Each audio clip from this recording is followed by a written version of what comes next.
Y en segundo término, si en dado caso existe ese inconveniente, pues saber cuál va a ser el proceso para no solamente finalizarlo, sino que en algún momento determinado poder arreglar ese problema. ¿A través de cómo? De la impugnación o recurso o proceso. En realidad, un proceso de impugnación. ¿Ante quién? Lo vamos a ver y lo vamos a verificar. En primer término,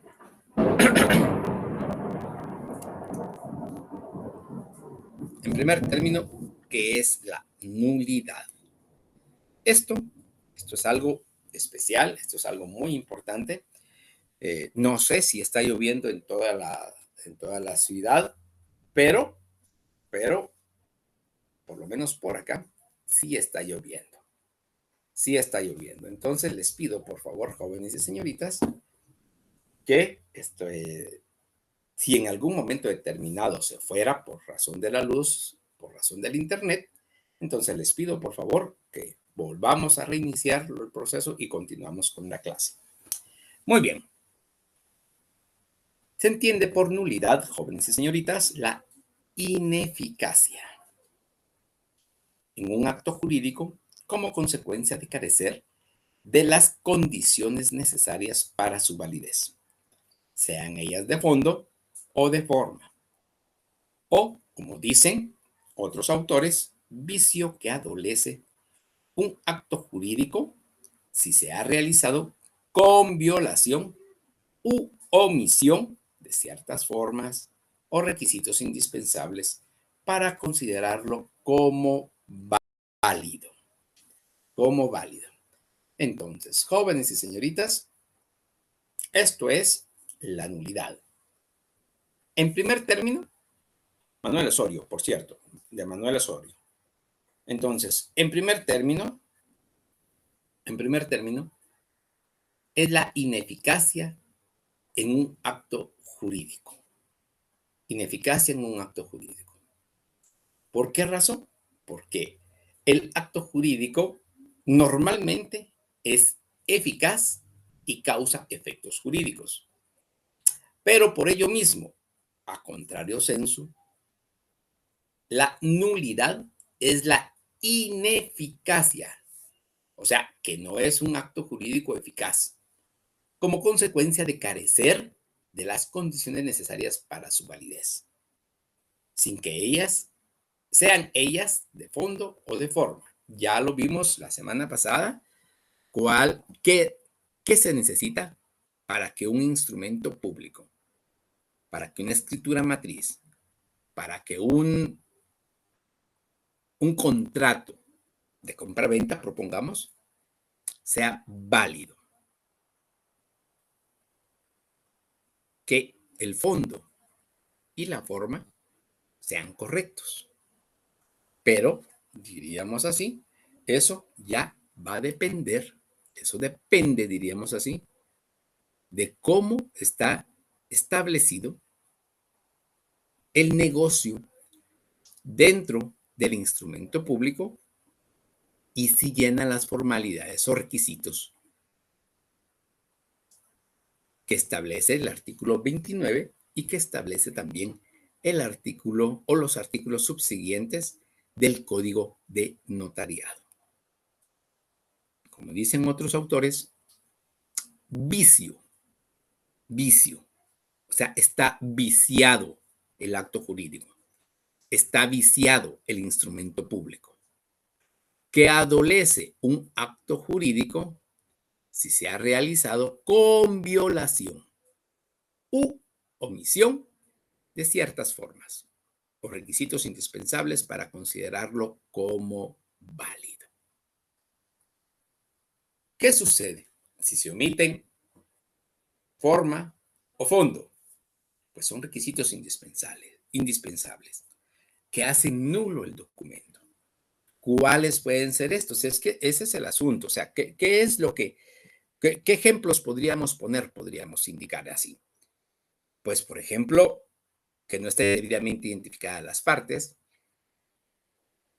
que adolezca de algún requisito establecido en el artículo 29, el acto jurídico, el instrumento público, el negocio jurídico, como por ejemplo, pues, número de escritura pública, fecha, alguna alteración, diríamos así, alguna alteración de lo que es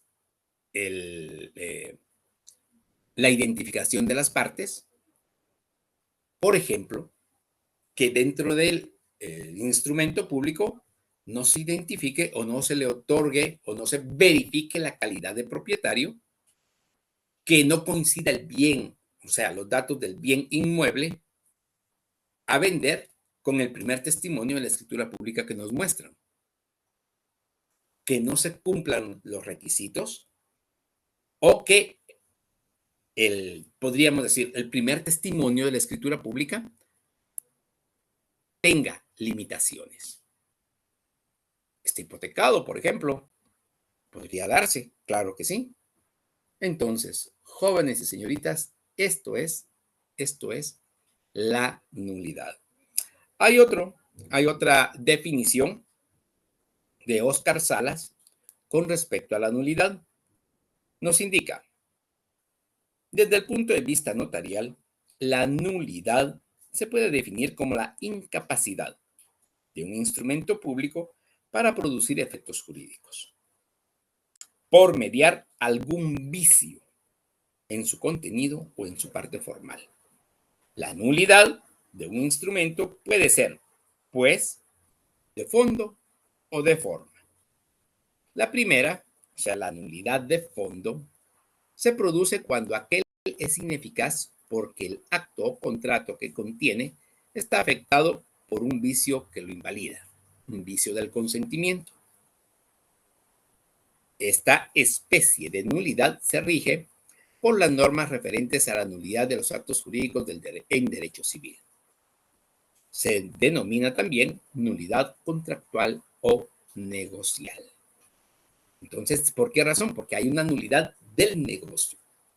Del negocio. Hay hay un vicio del consentimiento. Entonces, estos vicios del consentimiento hacen nulo el negocio. Esa es la nulidad contractual o negocial. ¿Por qué razón? Porque se produce cuando aquel es ineficaz, porque el acto o contrato que contiene está afectado. O sea, no se puede llevar a cabo el negocio jurídico, no se puede llevar a cabo la compra-venta, no se puede llevar a cabo la constitución de una sociedad eh, anónima, por ejemplo. No es factible, entonces eso puede pasar. Eso no es normal, pero sí se puede dar. Claro que sí. Se han visto aquí en Guatemala muchos casos de estos. Vamos a continuar, jóvenes y señoritas.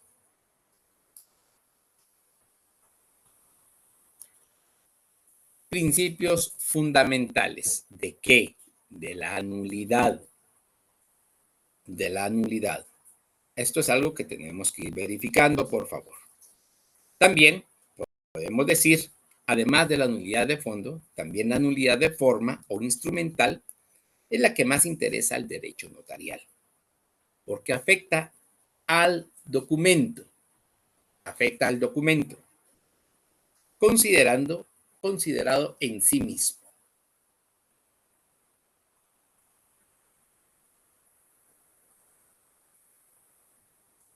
Considerado en sí mismo. Y no como continente de un acto o negocio jurídico. Sin perjuicio, desde luego, que la nulidad instrumental afecte indirectamente la validez del acto o negocio que contiene. La nulidad formal está sometida, como ya lo indicamos, a tres principios básicos que vamos a ver a continuación. Pero, iniciemos. La nulidad de forma. La nulidad de forma o instrumental afecta el documento considerado en sí mismo, y no como continente de un acto o negocio jurídico. ¿Qué quiere decir con esto, jóvenes y señoritas? Tomen esto en cuenta, por favor. Tomen esto en cuenta. El aspecto de que la forma, esa es la nulidad de forma, la que ya también habíamos verificado con relación al valor formal. Entonces, este valor formal, pues establece claramente que afecta al documento considerado en sí mismo. O sea, el artículo 29 es claro. El artículo 30 también es claro del Código de Notariado. Y tenemos que tomar en cuenta esos aspectos fundamentales.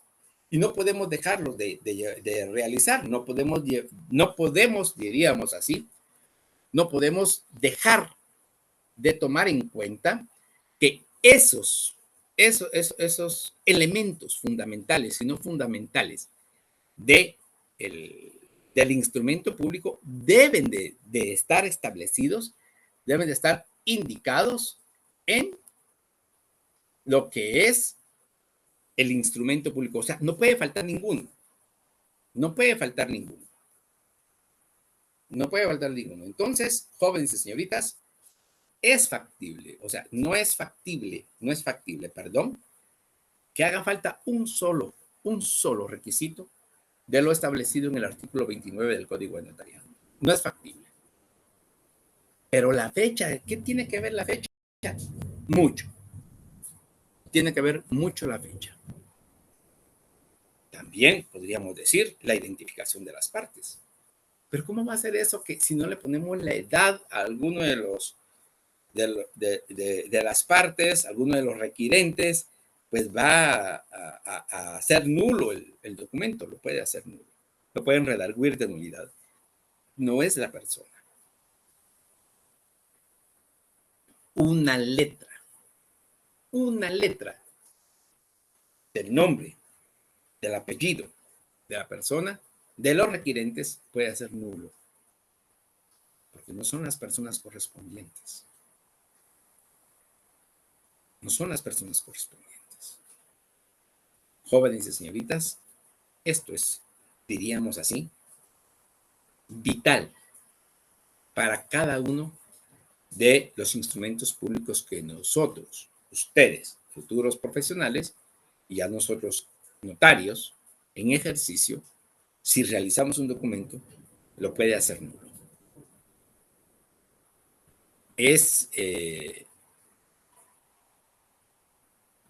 diríamos así, tal vez molesto, principalmente para ustedes, jóvenes y señoritas, pero yo les indicaba, yo ya se los había comentado en otra clase, que tenía un catedrático, el doctor en Derecho Notarial, Ricardo Alvarado, e indicaba o 100 o 0. O sea, o estaba perfecto el documento, el instrumento público notarial, o no estaba perfecto el instrumento público notarial. ¿Por qué razón? Porque era nuestra evaluación. Redactar una compraventa, redactar un mandato, redactar una donación entre vivos, etcétera. Entonces, jóvenes y señoritas, esto es, diríamos así, esto es lo que en cierta forma, podríamos decir, está establecido o está indicado como nulidad de forma. El fondo ya lo vimos también. Nulidad de fondo, que es del negocio jurídico. ¿Puede existir diferencias? ¿Puede existir inconvenientes? Sí. Que no se pueda saber, claro. Los visos del consentimiento normalmente el notario no los va.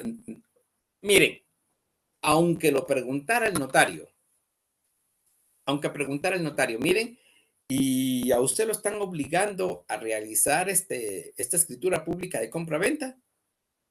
En el momento no le va a indicar,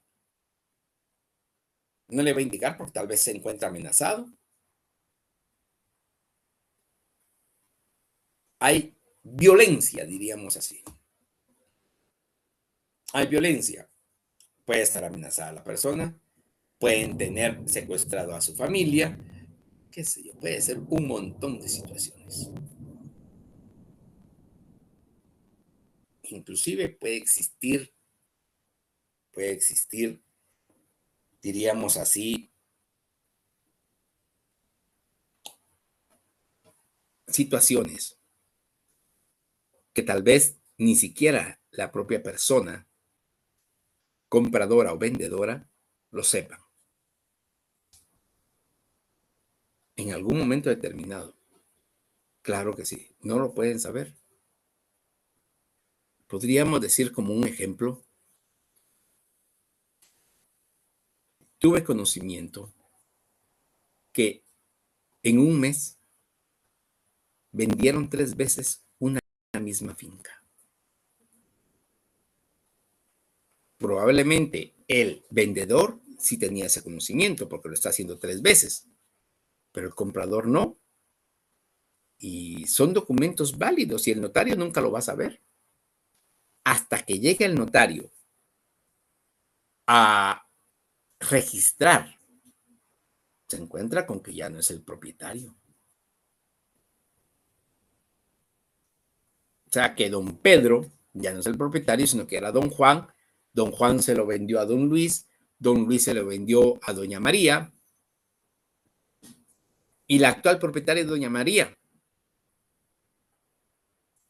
Pero don Pedro se lo volvió a vender, ejemplo, a doña Ruth. Puede darse sin ningún inconveniente. Entonces, estas cosas puede ser que el comprador no lo, diríamos así, no lo sepa, no se lo va a indicar al notario. En algunos casos, si les comento, porque esto sí se puede dar, en algunos casos, el notario puede estar confabulado con el vendedor y eso se puede dar. Hay procesos judiciales, penales por estafa, por esta situación. Había hace varios años un grupo de abogados y notarios que obligaban a los compradores, perdón, sí, a los compradores, miento, a los vendedores era, a los, a los vendedores obligaban a hacer el negocio jurídico porque los tenían amenazados los mismos notarios a los vendedores o porque los compradores forzosamente querían esas fincas por cualquier motivo. Inclusive, no voy a indicar el nombre del proceso judicial, pero hay varios notarios involucrados donde inclusive los mismos compradores, si no les vendían a ellos, mataban a las personas y se quedaban con los terrenos. Esto, creo yo, si no estoy mal, hace 20 días sucedió con relación a una finca de una familia que mataron en Petén, Melchor de Menco, si no estoy mal, y se dio esta situación. Bueno, dejemos la nulidad de forma y de fondo. Vamos a hablar después de ella. Principios fundamentales. Vamos un poquito atrasados, pero tenemos, creo que el tiempo suficiente. El principio de excepcionalidad, de la nulidad, principios fundamentales. Por eso indicaba la nulidad formal, o sea, la nulidad de forma, está sometida a 3 principios fundamentales. El principio de excepcionalidad. Debido a la fe pública de que están dotados los instrumentos públicos, solo son nulos en los casos expresamente contemplados por la ley, ya sea en forma directa o indirecta. No existe nulidades notariales por analogía o cualquier otro medio de interpretación extensivo, dado que dentro del ámbito del derecho notarial predomina el interés de los particulares concomitante con el interés público, de que todos los actos o negocios autorizados por los depositarios de la fe pública sean, en la medida de lo posible, incontrovertibles, para que no se menoscabe la seguridad jurídica que los ampara. Entonces, este principio de excepcionalidad establece que debido a que la fe pública, que están dotados los instrumentos públicos, o sea, fe pública, el notario, al, al haber autenticado, certificado, firmado y sellado el instrumento público, solo son nulos en los casos expresamente contemplados en la ley, ya sea de forma directa o indirecta. No puede haber, diríamos así, excepción a esa regla. Por eso se llama principio de excepcionalidad. Solo los contemplados por la ley. O sea, son nulos solo los casos contemplados por la ley. De lo contrario, no hay analogía como lo establece. No hay analogía, entonces no puede haber analogía. No puede, es que esto es parecido, entonces sí, va a ser nulo. No. De forma directa o indirectamente establecido en la normativa legal, código de notariado. Principio de finalidad. La finalidad del instrumento público prevalece sobre la mera formalidad. La nulidad formal del instrumento público no implica una total falta de eficacia jurídica, sino tan solo un decaimiento de la misma. Así, por ejemplo, un instrumento público defectuoso por incompetencia del notario o por falta de alguna formalidad exigida por el ordenamiento surte los mismos efectos de un documento privado, siempre que esté firmado por las partes. Quiere decir con esto que si en algún momento determinado, por alguna razón, hace falta, diríamos así, le hace falta al instrumento público un requisito fundamental que lo haga anulable, existe este principio de finalidad del instrumento, finalidad de la nulidad, que establece, y esto sí es algo muy especial, la finalidad del instrumento público prevalece sobre la mera formalidad. O sea, ¿qué quieren hacer? Pues una compra-venta. Pues por este principio de finalidad, la compra-venta no se hace nula. ¿Es anulable el instrumento público? Sí, por falta de algún requisito formal. Por falta de algún requisito formal, propongamos la firma del notario. Propongamos. Ya firmaron las partes, el notario pues indica, no lo voy a firmar hoy, mañana, o yo firmo mis documentos a fin de mes. Pero lamentablemente por X o Y circunstancia no llegó a fin de mes el notario. Imagínense con esta pandemia, falleció el notario y no firmó el notario. ¿Es nulo ese instrumento público? Sí, sí es nulo. Pero la finalidad de ese instrumento público, que es la compraventa de un bien inmueble, no se pierde. Escuchen bien inclusive. La nulidad formal del instrumento no implica una total falta de eficacia jurídica, sino tan solo un decaimiento de la misma. Así, por ejemplo, un instrumento público defectuoso por incompetencia del notario o por falta de alguna formalidad exigida por el ordenamiento, surte los mismos efectos de un documento privado, siempre que esté firmado por las partes. O sea, debe estar firmado por las dos partes, comprador y vendedor. Pero si está firmado por las dos partes, aunque no esté firmado por el notario, por este principio de finalidad, aunque es nulo el instrumento público porque le falta la firma del notario, el negocio jurídico persiste, continúa y puede redactarse otro instrumento público, el cual puede ser firmado por otro notario. Principio de subsanabilidad. Principio de subsanabilidad.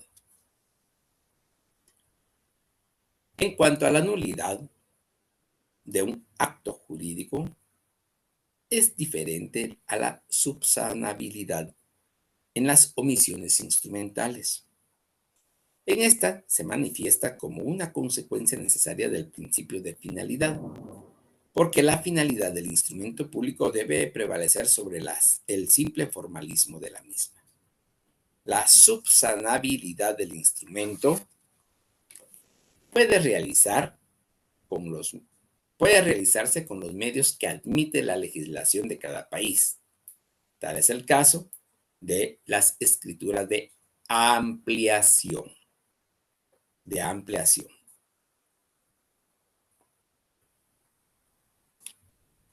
Eso es algo importante. Se puede subsanar un documento que no contenga, diríamos así, no contenga todos los requisitos establecidos en la ley. Sí, sí se puede subsanar. Claro que sí. Como lo indicaba las escrituras de ampliación, hay escrituras de modificación, ampliación, se puede dar, claro que sí, puede ser subsanable la falta de un requisito fundamental. Y puede continuarse con este proceso sin ningún inconveniente. Vamos a continuar, jóvenes y señoritas. Las clases de nulidad de conformidad con el código de notariado. Esto es algo también especial. Aquí se mencionan dos clases de nulidad, de fondo y de forma. En este momento nos interesa estudiar la nulidad de forma, un instrumental, ya que es la que afecta la forma del instrumento y no el fondo o el acto que contiene. El código de notariado. Podemos verlo, podemos verificarlo, por favor, jóvenes y señoritas. El código de notariado establece, artículo 32, la omisión de formalidades esenciales en los instrumentos públicos. Da acción a la parte interesada para demandar su nulidad, siempre que se ejercite dentro del término de 4 años, contados desde la fecha de su otorgamiento. Jóvenes y señoritas, ¿qué quiere decir con esto? La nulidad de forma que establece, por eso mismo, la omisión de formalidades esenciales de los instrumentos públicos, da acción a la parte interesada. ¿Cuál es la parte interesada? Cualquiera de los dos, comprador o vendedor.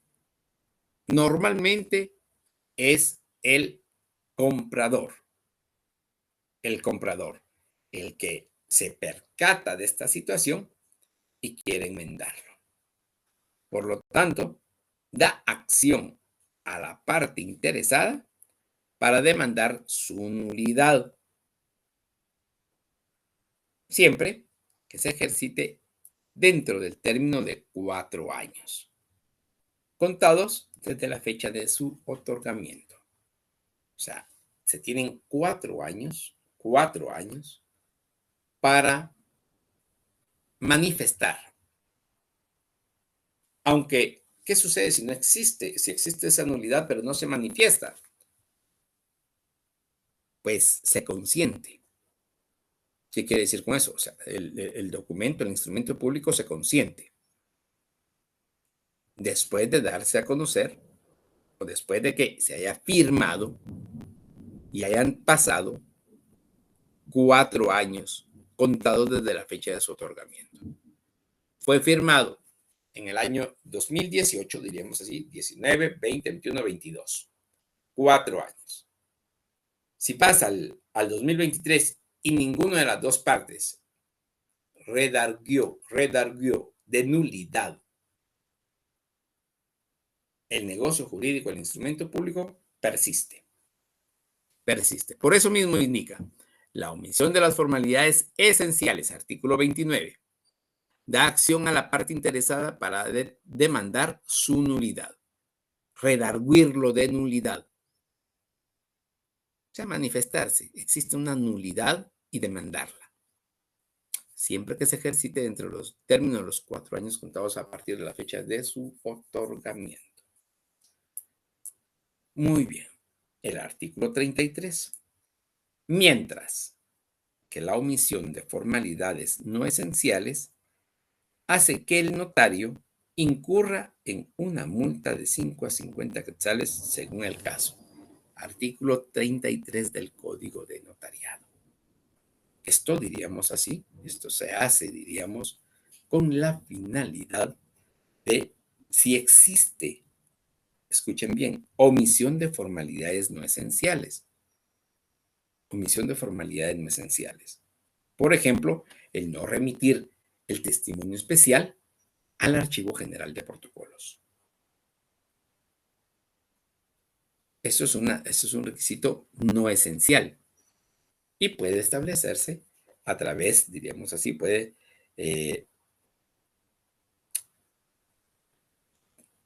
subsanarse, diríamos así,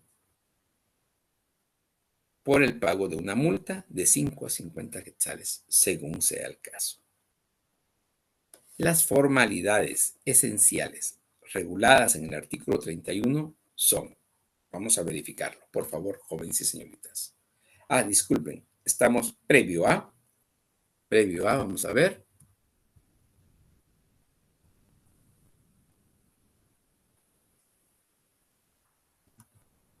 No, estamos hablando de este artículo 31. Esto no lo tenemos en nuestra presentación, perdón, pero pensé que lo teníamos en la siguiente hoja. El artículo 31 establece o regula las formalidades esenciales. Estas formalidades esenciales son lugar y fecha, nombres y apellidos de los otorgantes, razón de haber tenido a la vista los documentos que acrediten representación cuando se comparezca en nombre de otro, o sea, mandato,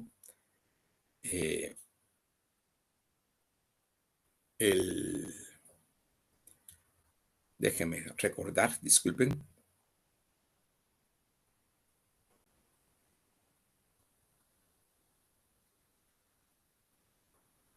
No recuerdo exactamente, no recuerdo, pero es la persona gestor de negocios. Mandato, gestor de negocios, lo que es también, vamos a ver, una representación, actuar en representación de una institución, puede ser cualquiera de las 3 fórmulas. Entonces, razón de haber tenido a la vista los documentos que acrediten representación cuando se comparezca en nombre de otro. La intervención, ojo, porque esto sí se puede dar muy frecuentemente, la intervención del intérprete cuando el otorgante no hable español. Esto hace, de veras, jóvenes y señoritas, nulo muchos documentos. Muchos documentos. Y esto ha pasado principalmente con los pueblos originarios. Ha pasado muchas veces. ¿Qué es lo que sucede? Pues que lamentablemente personas inescrupulosas, puede ser hasta en contubernio con los abogados y notarios, en este caso notario, puede ser hasta eso, que le quiten sus bienes, porque así es, le quiten sus bienes a una persona que no hable español. Por eso mismo se indica claramente, escuchen, las formalidades esenciales reguladas en el artículo 31 son 4. La intervención del intérprete cuando el otorgante no habla español. Imagínense, ¿se puede dar eso? Lamentablemente se da muy frecuentemente. Personas inescrupulosas y, diríamos, los notarios que se prestan a esta situación antiética y poco honorable. No, por no decir nada más, poco honorable. La relación del acto o contrato con sus formalidades, las firmas o, en su caso, las impresiones digitales.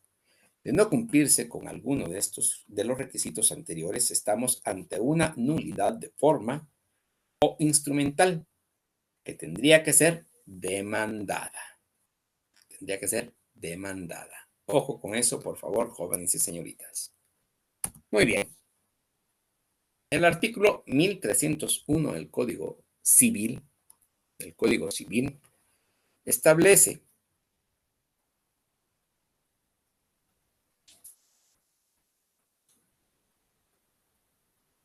mientras la nulidad de fondo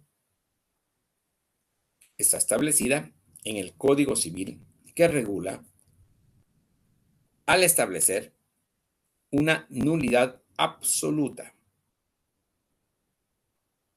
en un negocio jurídico, cuando su objeto sea contrario al orden público o contrario a leyes prohibitivas expresas.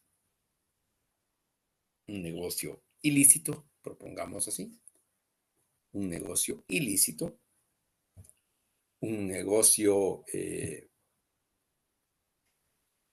no tiene consentimiento de cualquiera de las partes, puede ser comprador o vendedor, etcétera.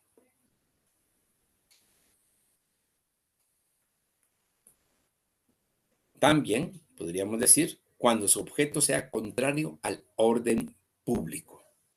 ¿Cuándo puede ser un negocio jurídico contrario al orden público? Pues, por ejemplo, en estado de excepción, en estado de guerra, en estado de sitio. Ese es el orden público. O sea, no está en un orden normal. No, está en un estado de excepción, así se le denomina. Y estando en ese estado de excepción, por ejemplo, en estado de guerra, se va a realizar, diríamos así, acciones bélicas contra El Salvador, por ejemplo, acciones bélicas contra México, acciones bélicas contra Belice, y yo tengo, diríamos así, mi finca en la frontera de Belice, yo tengo mi finca en la frontera de México, yo tengo mi finca en la frontera con El Salvador, etcétera. Entonces, va, o sea, contrario al orden público. Si está establecido en ese momento un, un estado de excepción y va en contra de ese estado de excepción, con, contra el estado de guerra, o sea, no es factible vender, pero se hace, va en contra del orden público o contra leyes prohibitivas. Ya decía, venta de estupefacientes, venta de narcóticos, venta, etcétera, cualquier situación de esa. Y por la ausencia o no concurrencia de los requisitos esenciales de su existencia. Ya verificábamos cuáles son los requisitos esenciales. Elementos de validez del negocio jurídico. ¿Cuáles son esos 3 elementos de validez del negocio jurídico? En primer término, jóvenes y señoritas, en primer término, lo que es la capacidad legal del sujeto. La capacidad legal del sujeto. ¿Tiene capacidad legal o no tiene capacidad legal? ¿Es el propietario debidamente registrado? No es el propietario debidamente registrado. Es que fíjese, licenciado, que En mi DPI, yo soy Pedro López, pero me inscribieron en el Registro General de la Propiedad Pedro Jiménez. Entonces, yo soy el propietario, pero existe ese inconveniente en la escritura pública, en la escritura matriz, en el primer testimonio de mi compraventa. Entonces, ¿tengo la capacidad legal del sujeto? No, no es la misma persona. Pedro López no es la misma persona que Pedro Jiménez.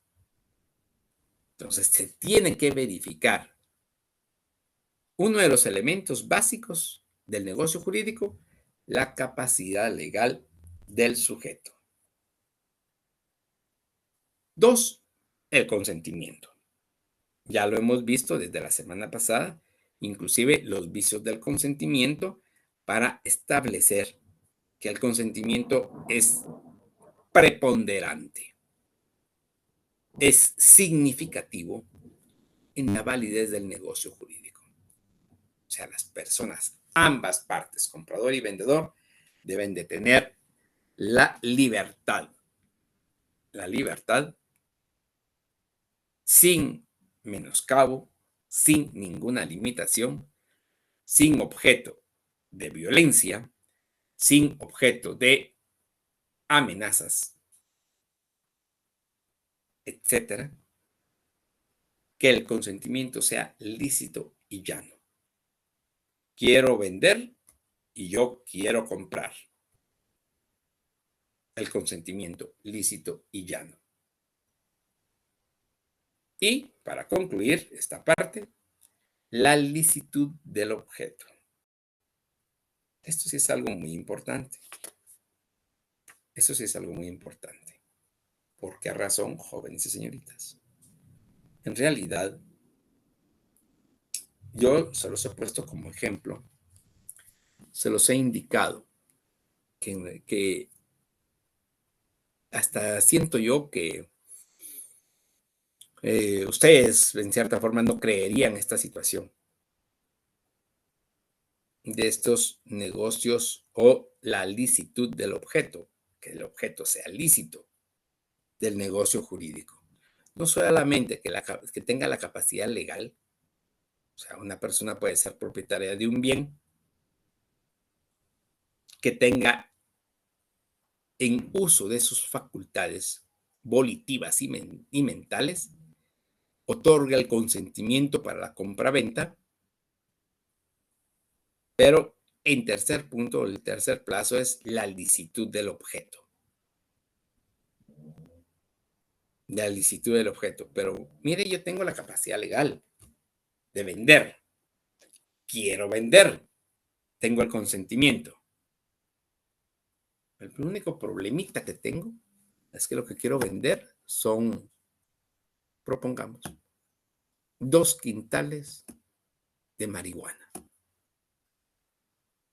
¿Puedo hacer una escritura pública de compra-venta de 2 quintales de marihuana? ¿Aquí en Guatemala? No. En otros países, sí, pero aquí en Guatemala, no. No. Aquí en Guatemala no se puede. Puede ser en Estados Unidos. Creo yo que en parte de México, en parte de Europa también. Se da esto. Sí se puede dar, por supuesto que sí. Pero aquí en Guatemala no. No es un objeto lícito. Propongamos algo de menor cuantía, diríamos así. Algo de menor cuantía.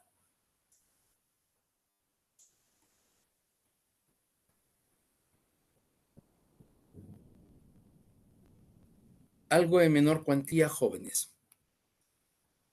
La capacidad del sujeto. Soy el propietario de un vehículo. Soy el propietario de un vehículo. Modelo, marca, qué sé yo, cualquiera. Quiero venderlo. Consentimiento. ¿Tengo la capacidad? tengo el consentimiento. Es un vehículo, no hay ningún problema, yo soy el propietario. La licitud del objeto. ¿Es lícito vender un vehículo? Sí, sí es lícito vender un vehículo. Yo lo poseo en este momento y lo puedo vender. Soy el propietario de ese vehículo, lo puedo vender. ¿En dónde puede estar la ilicitud del objeto del vehículo? Que sin saberlo, el vehículo fuera robado.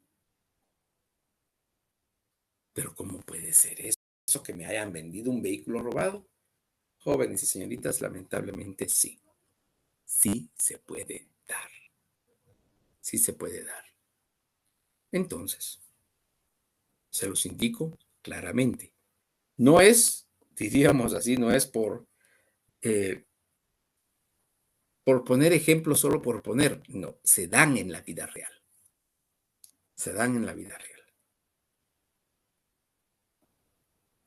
Sociedades mercantiles tienen que tener un objeto lícito. Tienen que tener un objeto lícito para producir, diríamos así, camisas, para producir pantalones, para producir vestidos, faldas, maquilas, diríamos así. O sea, traer la maquila, ¿qué es? Traer del exterior tela, fabricar la pieza de ropa y remitirla al exterior nuevamente. No se puede comercializar ni vender en Guatemala. Eso es una maquila. Tendría que ser normal eso. Se tiene la capacidad legal del sujeto. Quiero poner una sociedad anónima. Quiero hacerlo y tengo a 2, 3 personas más que puedan hacerlo. Entonces, se tiene esa capacidad, se tiene ese consentimiento. Pero puede ser que la licitud del objeto no se tenga. ¿Cómo puede ser eso? Sí. O sea, se constituye la empresa aquí en Guatemala para una maquila. El único problema es que se trae la ropa, se trae, diríamos así, se trae la materia prima, se importa la materia prima. Se fabrica aquí en Guatemala, pero no se exporta. Y se vende aquí en Guatemala. O se exporta una parte y se vende otra parte aquí en Guatemala. ¿Puede darse? Sí, claro. Por poner solamente ejemplos, no tan complicados. Vamos a continuar. La falsedad. La falsedad, jóvenes y señoritas. El día de hoy vamos a ver esta de la falsedad. Voy a quitar esta situación. Espero que no se nos vaya la luz, porque si no, no voy a saber si se va o no se va la presentación. Muy bien. Falsedad. Manuel Osorio, ya lo habíamos verificado, es otro autor, ya les indiqué. Es otro autor de derecho, de diccionario de derecho, diccionario de derecho usual, creo. No es derecho usual. Diccionario de Derecho de Manuel Osorio. Ese es el título, diríamos así. Manuel Osorio establece qué es la falsedad. O sea, se recuerdan de la nulidad de forma y de fondo. Eso es una parte. Pero la falsedad, estamos hablando de falsedad. Para Manuel Osorio, la falsedad es la falta de verdad o autenticidad. La falta de conformidad entre las palabras, las ideas y las cosas. O sea, existe. Recuérdense, verificamos, nulidad. De forma, se hace falta un requisito esencial. De fondo y de forma. De fondo, cuando el negocio jurídico no está realmente, no tiene el consentimiento correspondiente, no tiene la capacidad legal del sujeto, no tiene la licitud del objeto. Puede ser cualquiera de esas tres, hay nulidad de fondo. Nulidad de forma, No cumple con uno de los requisitos formales y esenciales. La falsedad. Escuche bien, o sea, una cosa es nulidad y otra cosa es falsedad, totalmente distinto. La falsedad. La falta de verdad, y esto por favor,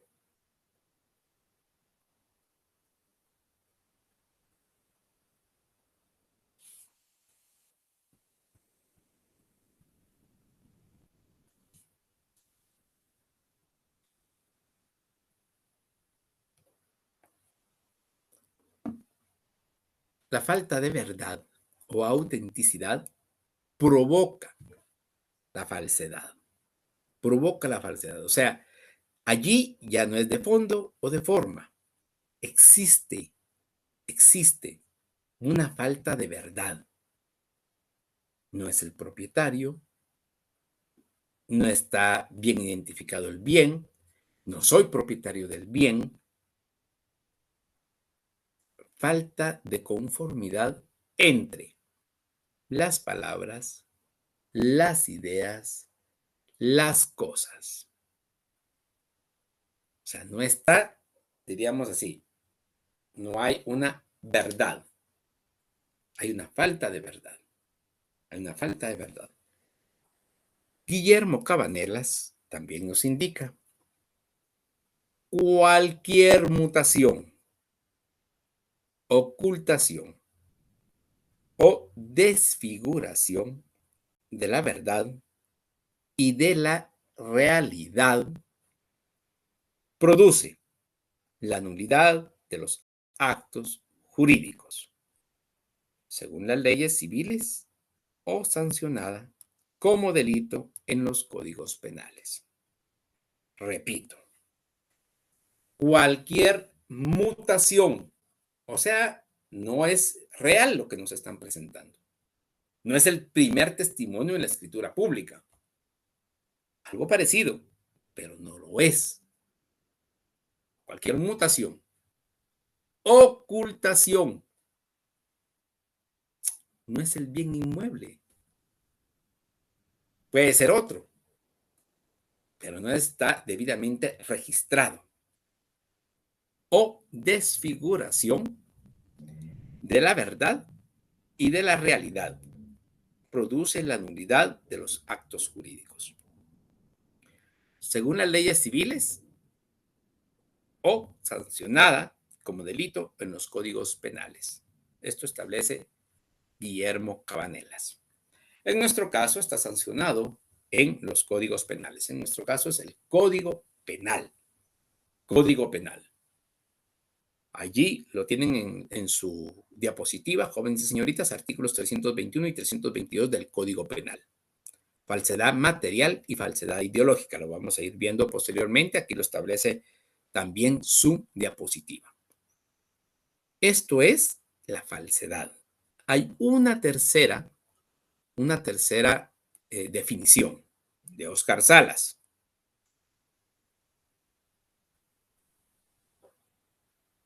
La falsedad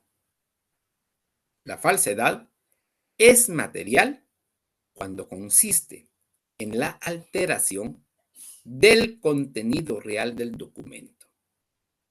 Repito, para Oscar Salas, la falsedad es material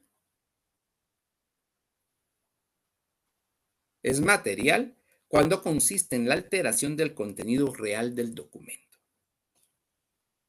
Muy bien. Esto es la falsedad. La falsedad. ¿Hay clases de falsedad?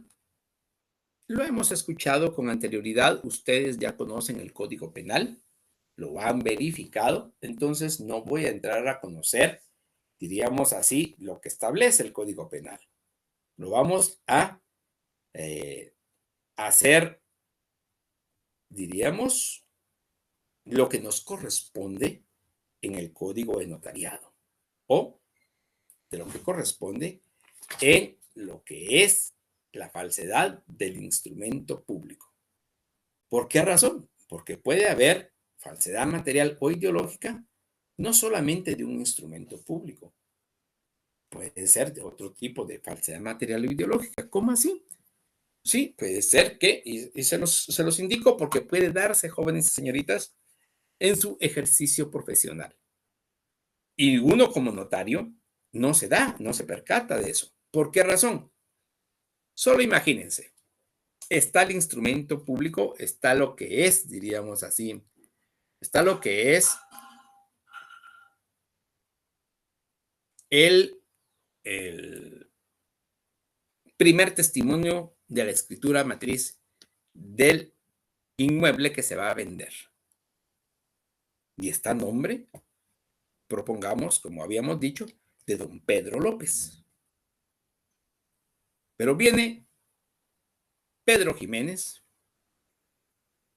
se llama Pedro, pero no López.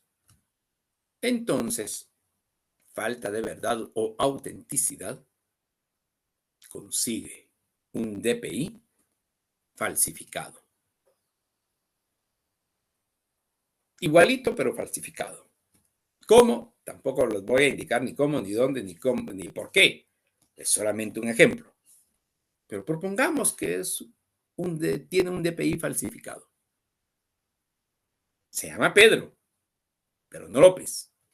Es Pedro Jiménez. Viene y nos presenta como notarios un DPI con Pedro López. Uno no va a saber cómo va a dudar de una persona. Le presenta su DPI, le presenta el primer testimonio de la escritura pública de su bien, donde se establece la propiedad del bien. Pedro López, identificado. Pedro López, registrado en el Registro General de la Propiedad. ¿Por qué dudar?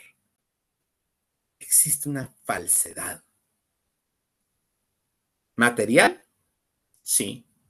Material porque está el DPI falsificado. ¿Ideológica? Claro, por supuesto que sí. Por supuesto que hay falsedad también ideológica. ¿Por qué razón? Porque uno no va a dudar de que Pedro Jiménez me presentó un DPI con el nombre Pedro López. Hay falsedad material e ideológica. Esas son las dos clases. Podemos decir que existen dos clases de falsedad, material e ideológica. ¿Cuál es la material? Se comete falsedad material. Se comete falsedad material cuando se hace un documento público falso, DPI, o se altere uno verdadero. Y falsedad ideológica cuando en el otorgamiento, autorización o formalización de un documento público se insertare o hiciere insertar declaraciones falsas. También es ideológica cuando se hace constar en un documento un hecho no declarado por las partes. El documento expresa un acto o negocio que realmente se produjo, pero se ha consignado de manera inexacta alguna de sus circunstancias.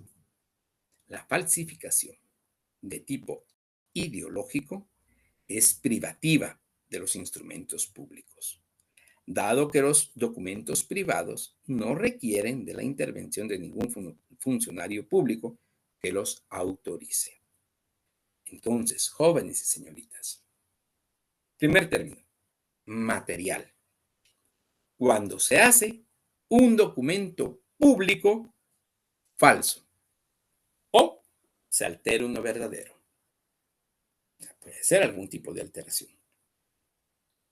Puede ser que sea, diríamos así, sea establecido en algún momento determinado, pues que en lugar de alterar, diríamos así, el DPI de Pedro López, alteren el primer testimonio de la escritura matriz y le agreguen en lugar de Pedro López, Pedro Jiménez. Entonces, el DPI de Pedro Jiménez va a ser válido, es real, pero la escritura pública, el primer testimonio de la escritura pública no va a ser válido, porque la alteraron. Por eso dice, cuando se hace un documento público falso o se altere uno verdadero. Y la falsedad ideológica, cuando en el otorgamiento, autorización o formalización de un documento público, instrumento público, se insertare o hiciera insertar declaraciones falsas. ¿Por qué motivo? Porque el real comprador, perdón, el real vendedor es don Pedro López, no don Pedro Jiménez. Y al momento de realizar la escritura pública, el instrumento público, la escritura matriz de compra-venta, en ese momento, se inserta o se hiciera insertar una declaración falsa. Porque no existe, diríamos así, el vendedor, Pedro López. Es Pedro Jiménez el que realmente está vendiendo.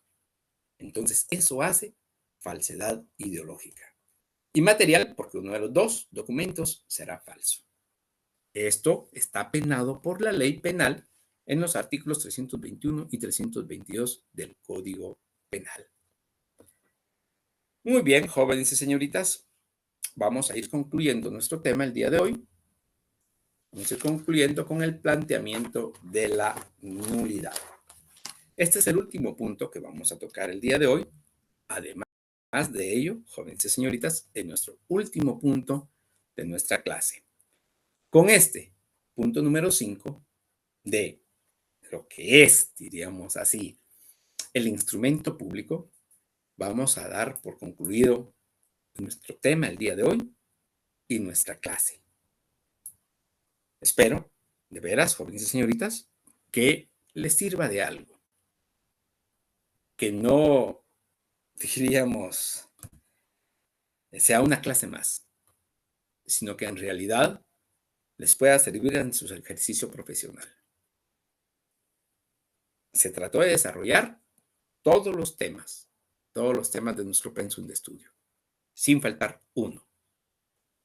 Entonces, espero que sirva de base para lo que es notariado 2, notariado 3 y notariado 4. Concluimos entonces, planteamiento de la nulidad. Ya indicamos, jóvenes y señoritas, que puede haber nulidad de forma y de fondo. Ya planteamos que puede haber falsedad material o ideológica. Pero entonces, ¿cómo se puede plantear?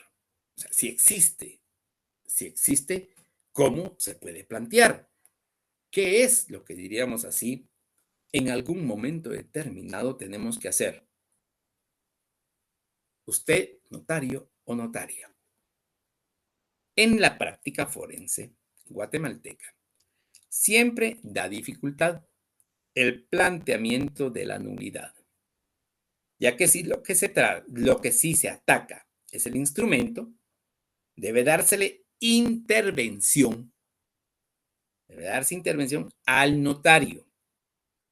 En esos casos es por nulidad de forma, formal o instrumental, o por la falta de las formalidades esenciales reguladas en el artículo 31 del Código de Notariado. Esta es, diríamos así, la nulidad de forma, formal o instrumental. Entonces, en la práctica real, o sea, no estamos hablando de, diríamos así, un ejemplo, no. En la práctica forense guatemalteca siempre hay dificultad porque es otro colega, es otro notario, es otra notaria. Y el problema es que cuando hay una nulidad de forma, pues se le tiene que dar intervención al notario. Y se le tiene que hacer ver, diríamos así. Se tiene que hacer establecer, se tiene que verificar, se tiene que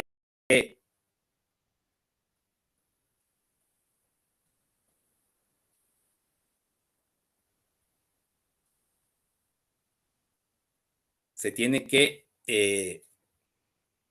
llamar judicialmente al notario y hacerle ver sus errores. O sea, se le debe dar intervención al notario y hacerle ver sus errores. Y eso, pues, en cierta forma, hasta podría darse como falta de ética. Falta de ética. Ahora bien, si lo que se ataca es el fondo, no a la escritura en sí. O sea, si es el fondo del negocio que está viciado, que tiene algún vicio del consentimiento, que tiene alguna, como se diría, jóvenes y señoritas, algún elemento de validez no hace falta, entonces, pues se ataca el fondo, se ataca el negocio en sí. Y allí sí no se le debe dar intervención al notario porque no se está atacando la escritura pública. Se está atacando el negocio en sí, que no tiene un consentimiento, que no tiene un elemento de validez, que hace falta algo. Por lo tanto, es menos problemático atacar esta situación.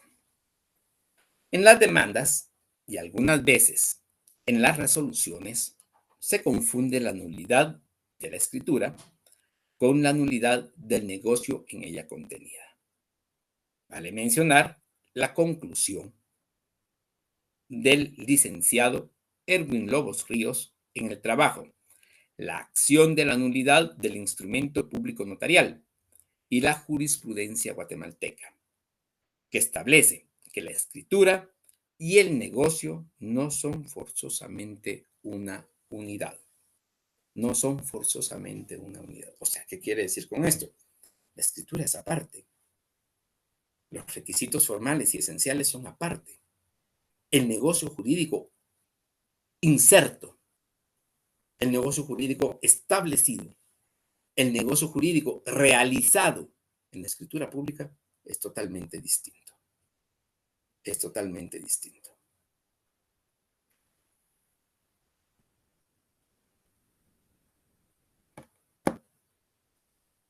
La recomendación final es que el notario, en todo caso, debe cuidar que tanto en la forma como en el fondo del instrumento se satisfagan todos los requisitos legales, cumpliendo en forma efectiva con su función.